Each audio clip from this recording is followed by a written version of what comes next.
it would be probably useful for me to kind of go through this thing, because I'm still trying to discover what happened. I feel still a little lost and bewildered, and I don't quite get it. And that's a common thing for me in my life, is that like some things, I mean, just politically, like I can't get how people don't see that politician's a liar. You know what I mean? I don't get it. And so for me, if I was going to write something, the concept of the title would be how I got into Scientology and why I got out. As a little kid, I'm talking about even before I could talk, I can remember being interested in people, really interested in people. And I was pretty shiny, and everybody wanted to, pick him up and all this crap, and I didn't like that. And and I could see people. I felt like I understood who somebody was pretty well as a little guy, and I didn't have any kind of, I might have had some judgment on it, but I didn't have a condemnation like, oh, I just thought, okay, that's Dad. Not just Daddy, but oh, okay, that's that guy, and that's Uncle Gino.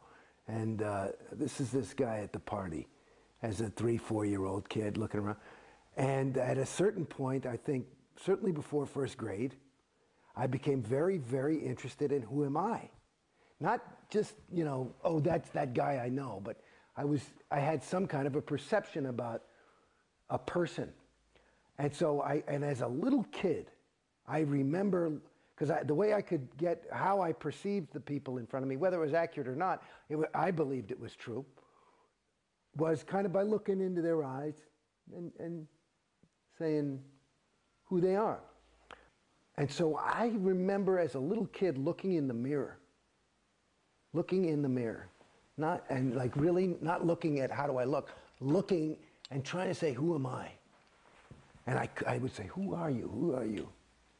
As a 5-6-year-old kid, I remember 8 years old, was pretty intense. And I never got it. And I just thought, well, I guess that's the life condition, that it's too hard to self-perceive. So this was a question that was always, and then I went up, and as I was growing up, and I played the fool and did normal stupid things and drugs and whatever.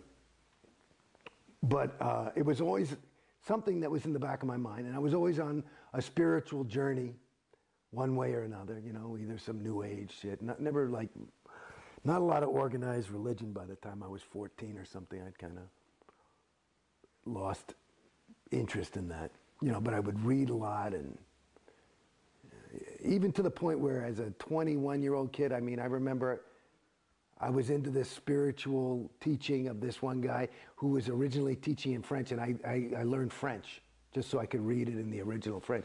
So it was important to me, but it was all based on who am I? And it kind of, I guess, that Greek know thyself type of philosophy. So somehow I got into Scientology, which was Bodhi Elfman was in my acting class. And my acting teacher, who's a big disseminator, Milton Kitselis, was ranting about some shit, and which was pissing me off because it was wasting class. It was like nobody, you guys are auditioning me or something. He was pissed off, and he wanted more unmitigated just adoration, and he wasn't feeling like he was getting it. And in the middle of his tirade, I was sitting there, like, first thinking, who are these fucking people that are not, flowing the correct amount of attention to the master? And then I looked and I said, I wonder if I am. And I said, do I trust Milton? And I said, you know what, I really don't. And that was kind of like a weird thing. I said, well, I don't. And I thought, who do I trust? I said, well, at least my parents. No, I don't trust them.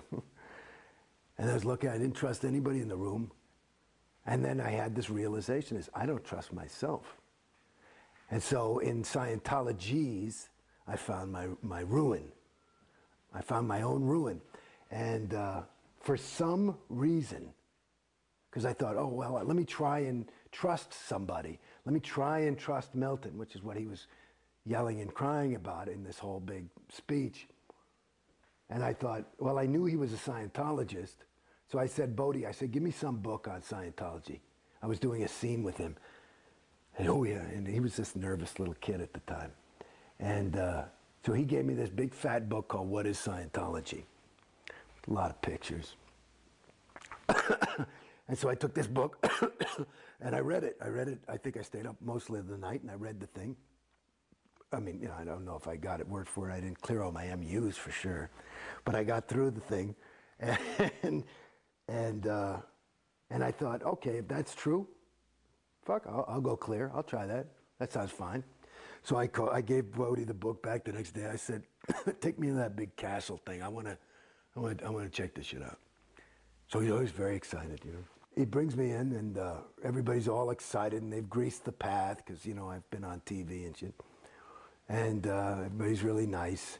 And I figured I want to do this Purif thing because I'd done drugs and I could feel them in my body.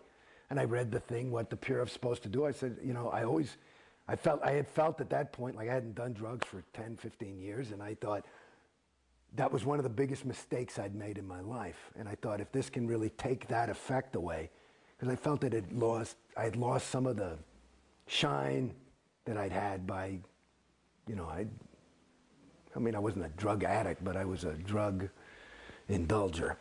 And so I go there basically planning on doing the Purif, but they've got to give this tour, and I must have gotten there at 10 in the morning, and I swear to God, I'm starting to go nuts. I've done tests. I'm on the cans with some lady. I'm like, fuck me, can I just buy this course and let's get going, you know? And then they do this, you know, thing, and they give me my personality test, and I was all on the top of the thing, and they're still telling me that I'm fucked up. And I'm like, look, and they want me to do this. Finally, they go through the, I mean, I must have been there 8 hours. I'm ready to pull my hair out.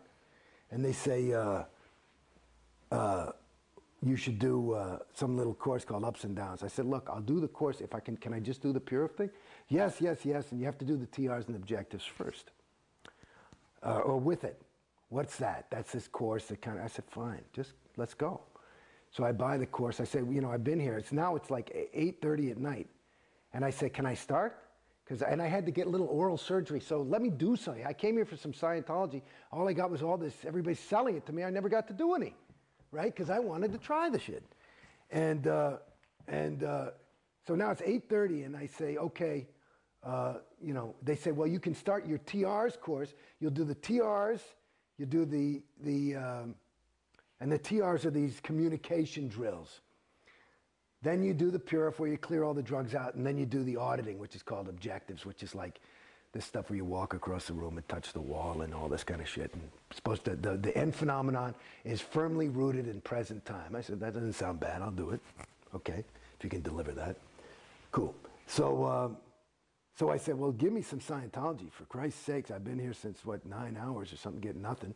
So they say, okay, you can start your TRs course. So I go in, and I do this thing called an M7, which is basically Bodhi and the supervisor are kind of helping me clear the words through. And the first thing I ever did in Scientology was read Keeping Scientology Working, which is a pretty heavy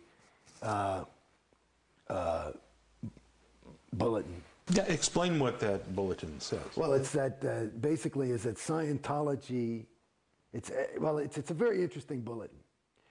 At first, it's updated. So you're reading the updates. I think it was written in 1965, and it was updated in 70 and 75. And those updates are before you read the actual bulletin, and the updates are like L. Ron Hubbard just going bananas. This thing is true. It was true in 1965. It'll be true forever. If you just follow this, Scientology will never fail, and it will take over the universe and will save all mankind, and we're the only hope for the world. So just if you apply this one policy, everything will be fine. Now, in the bulk of the fucking policy is stuff of, you know, it's pretty heavy, you know, that if you're in Scientology an inch, you're in an ounce. I mean, you're in for the rest of your, you know, this is the billion-year contract shit.